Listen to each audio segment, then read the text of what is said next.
ಅಧಿಕಾರಿಗಳಿಗೆ ಚೆಲ್ಲಾಟ, ರೈತರಿಗೆ ಪ್ರಾಣ ಸಂಕಟ ಅನ್ನೋ ಸ್ಥಿತಿ ನಿರ್ಮಾಣವಾಗಿದೆ. ಯಾಕಂತೀರಾ? ಮೊದಲಿಗೆ ವಿಡಿಯೋ ನೋಡಿ. ಡಾಬಾದಲ್ಲಿ ಕುಳಿತ ಕರ್ತವ್ಯ ನಿರತ ಬೆಸ್ಕಾಂ ಅಧಿಕಾರಿಗಳು ಮದ್ಯ ಸೇವನೆ, ಮಾಂಸ ಸೇವನೆ ಮಾಡಿ ಮಜಾ ಉಡಾಯಿಸುತ್ತಿರುವ ವಿಡಿಯೋ ಒಂದು ಸಾಮಾಜಿಕ ಜಾಲತಾಣಗಳಲ್ಲಿ ವೈರಲ್ ಆಗಿರೋದು ಒಂದು ಕಡೆಯಾದ್ರೆ, ಮತ್ತೊಂದೆಡೆ ರೈತರಿಗೆ ಅಳವಡಿಸಿದ್ದ ಟ್ರಾನ್ಸ್ಫಾರ್ಮರ್ ಅನ್ನು ಬೆಸ್ಕಾಂ ಅಧಿಕಾರಿಗಳೇ ಕದ್ದು ಮತ್ತೊಬ್ಬ ರೈತನಿಂದ ಹಣ ಪಡೆದು ಅಳವಡಿಸಿರುವ ಆರೋಪ ಕೇಳಿಬಂದಿದೆ. ಇದು ಬಹಿರಂಗವಾಗ್ತಿದ್ದಂತೆ ಮತ್ತೆ ಟ್ರಾನ್ಸ್ಫಾರ್ಮರ್ ತಂದು ಯಥಾಸ್ಥಾನದಲ್ಲಿ ಅಳವಡಿಸಿದ್ದು, ಅಧಿಕಾರಿಗಳ ಈ ಕಳ್ಳಾಟಕ್ಕೆ ರೈತರು ಹೈರಾಣಾಗಿದ್ದಾರೆ. ಎಲ್ ಶೇಖರ್ ಸಿಂಗ್ ಎಂಬುವರ ಶಾಖಾ ವ್ಯಾಪ್ತಿಯಲ್ಲೇ ಯಾವುದೇ ಕಾರ್ಯಾದೇಶ ಪಡೆಯದೆ ಅನಧಿಕೃತವಾಗಿ ಕಾಮಗಾರಿ ನಡೆಸಿರುವ ಆರೋಪ ಕೇಳಿಬಂದಿದ್ದು, ಗೌರಿಬಿದನೂರು ತಾಲೂಕಿನ ಡಿಪಾಳ್ಯ ಹೋಬಳಿಯ ಗುಟ್ಟೇನಹಳ್ಳಿ ಗ್ರಾಮದ ಹೊಸಕೆರೆಗೆ ಹೋಗುವ ಮಾರ್ಗದಲ್ಲಿ ಅಳವಡಿಸಿದ್ದ 60 ಕೆವಿ ಸಾಮರ್ಥ್ಯದ ಟ್ರಾನ್ಸ್ಫಾರ್ಮರ್ ಕಳ್ಳತನವಾಗಿರುವ ಆರೋಪ ಎದುರಾಗಿದೆ. ಸ್ಥಳೀಯ ಗಂಗಪ್ಪ ಮತ್ತು ನರೇಂದ್ರ ಅನ್ನೋರು ಸಂಬಂಧಪಟ್ಟ ಅಧಿಕಾರಿಗಳಿಗೆ ದೂರು ನೀಡಿದ್ದು, ಹೊಸಕೆರೆ ಮಾರ್ಗದಲ್ಲಿ ಒಂದೇ ಕಂಬದಲ್ಲಿ 60 ಕೆವಿ ಸಾಮರ್ಥ್ಯದ 2 ಟಿಸಿಗಳನ್ನು ಅಳವಡಿಸಲಾಗಿತ್ತು. ಆದರೆ ಇತ್ತೀಚೆಗೆ ಕಂಬದಲ್ಲಿ 1 ಟಿಸಿ ಮಾತ್ರ ಇದ್ದು ಮತ್ತೊಂದು ಟಿಸಿ ಕಾಣೆಯಾಗಿದೆ ಅಂತ ಅವರು ದೂರಿನಲ್ಲಿ ಹೇಳಿದ್ದಾರೆ.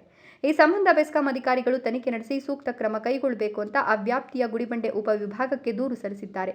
ಗುಟ್ಟೇನಹಳ್ಳಿ ಹೊಸಕೆರೆ ಸುತ್ತಮುತ್ತ ಪಂಪ್ಸೆಟ್ಗಳಿಗೆ ಈ 2 ಟಿಸಿಗಳಿಂದ ಸಮರ್ಪಕ ವಿದ್ಯುತ್ ಸರಬರಾಜಿಗೆ ಸಹಕಾರಿಯಾಗಿತ್ತು. ಆದರೆ ವಿದ್ಯುತ್ ಕಂಬದಲ್ಲಿನ 1 ಟಿಸಿ ಕಳವಾಗಿರುವುದು ಹಲವಾರು ಅನುಮಾನಗಳಿಗೆ ಎಡೆ ಮಾಡಿಕೊಟ್ಟಿದೆ. ಬೆಸ್ಕಾಂ ಇಲಾಖೆ ಅಧಿಕಾರಿಗಳು ತನಿಖೆ ನಡೆಸಿ ಪತ್ತೆಗೆ ಕ್ರಮ ಕೈಗೊಳ್ಳಬೇಕು ಅಂತ ಅವರು ಒತ್ತಾಯಿಸಿದರು. ಈ ವಿಚಾರ ಬಹಿರಂಗವಾಗ್ತಿದ್ದಂತೆ ಎಚ್ಚೆತ್ತ ಟ್ರಾನ್ಸ್ಫಾರ್ಮರ್ ಬದಲಾಯಿಸಿದ್ದ ಬೆಸ್ಕಾಂ ಅಧಿಕಾರಿಗಳು ಮತ್ತೆ ಅದನ್ನು ಯಥಾಸ್ಥಿತಿಯಲ್ಲಿ ತಂದು ಮರುಸ್ಥಾಪಿಸಿದ್ದಾರೆ. ಇದು ಈಗ ಇಲಾಖಾ ವಿಚಾರಣೆ ಹಂತದಲ್ಲಿದ್ದು, ತಾವು ಮಾಡಿರುವ ತಪ್ಪು ಕ್ಷಮಿಸುವಂತೆ ಬೆಸ್ಕಾಂ ಅಧಿಕಾರಿಗಳು ಪರಿಪರಿಯಾಗಿ ಕಣ್ಣೀರು ಹಾಕಿ ಬೇಡಿಕೊಳ್ತಿರುವ ಮತ್ತೊಂದು ವಿಡಿಯೋ ವೈರಲ್ ಆಗಿದೆ. ಅಂದರೆ ಹಣಕ್ಕಾಗಿ ತಾನು ತಪ್ಪು ಮಾಡಿದ್ದೇವೆ, ಈ ಒಂದು ಸಲ ನಮ್ಮನ್ನ ಕ್ಷಮಿಸಿ ಎಂಬುದು ಬೆಸ್ಕಾಂ ಅಧಿಕಾರಿಗಳ ಅಳಲಾಗಿದೆ. ಈ ನಡುವೆ ಇದೇ ವಿಚಾರಕ್ಕೆ ಸಂಬಂಧಿಸಿ ರಾಜಿ ಪಂಚಾಯಿತಿ ನಡೆಸಲು ಡಿಪಾಳ್ಯ ಶಾಖೆಯ ಜೆಇ ರಾಘವೇಂದ್ರ ಹಾಗೂ ಸಿಬ್ಬಂದಿ ಕಚೇರಿ ವೇಳೆ ಕರ್ತವ್ಯದಲ್ಲಿದ್ದಾಗಲೇ ಡಾಬಾದಲ್ಲಿ ಕುಳಿತು ಎಣ್ಣೆ ಪಾರ್ಟಿ ಮಾಡಿಕೊಂಡು ದಾಖಲೆಗಳನ್ನು ಪರಿಶೀಲನೆ ಮಾಡುತ್ತಿರುವ ವಿಡಿಯೋ ಸಾಮಾಜಿಕ ಜಾಲತಾಣಗಳಲ್ಲಿ ವೈರಲ್ ಆಗಿದೆ.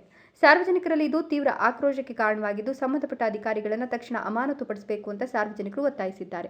ಜೆಇ ರಾಘವೇಂದ್ರ ಈ ಹಿಂದೆ ವಾಟದ ಹೊಸಹಳ್ಳಿ ಶಾಖೆಯಲ್ಲಿ ಕಾರ್ಯನಿರ್ವಹಿಸುತ್ತಿದ್ದ ವೇಳೆ ರೈತರ ಜಮೀನಿನಲ್ಲಿ ಕಂಬ ಬದಲಾಯಿಸುವ ವಿಚಾರಕ್ಕಾಗಿ ಹಣ ಸ್ವೀಕರಿಸುತ್ತಿರುವ ವಿಡಿಯೋ ಖಾಸಗಿ ವಾಹಿನಿಯಲ್ಲಿ ಪ್ರಸಾರವಾಗಿ ಮೇಲಾಧಿಕಾರಿಗಳಿಂದ ಅಮಾನತು ಶಿಕ್ಷೆಗೆ ಗುರಿಯಾಗಿದ್ದರು.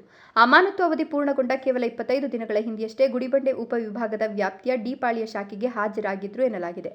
ಆದರೆ ಇದೀಗ ಮತ್ತೆ ಕಚೇರಿ ವೇಳೆ ಮಧ್ಯಾಹ್ನದ ಊಟದ ಸಮಯದಲ್ಲಿ ಡಾಬಾದಲ್ಲಿ ಕುಳಿತು ದಾಖಲೆ ಪರಿಶೀಲನೆ ನಡೆಸುತ್ತಿರುವ ದೃಶ್ಯಗಳು ಸಾಮಾಜಿಕ ಜಾಲತಾಣಗಳಲ್ಲಿ ಹರಿದಾಡುತ್ತಿದ್ದು, ಆರೋಗ್ಯ ಸ್ವಾಮಿ ಚಿನ್ನಪ್ಪ ಅನ್ನೋರು ಈ ವಿಡಿಯೋವನ್ನು ಸಾಮಾಜಿಕ ಜಾಲತಾಣದಲ್ಲಿ ಹಂಚಿಕೊಂಡಿದ್ದಾರೆ.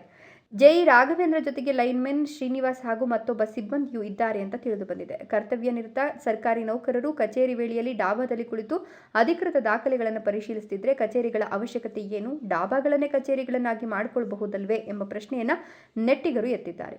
ಈ ಘಟನೆಗೆ ಸಂಬಂಧಿಸಿದಂತೆ ಮೇಲಾಧಿಕಾರಿಗಳು ಯಾವ ರೀತಿ ಕ್ರಮ ಕೈಗೊಳ್ತಾರೋ ಕಾದು ನೋಡಬೇಕಿದೆ.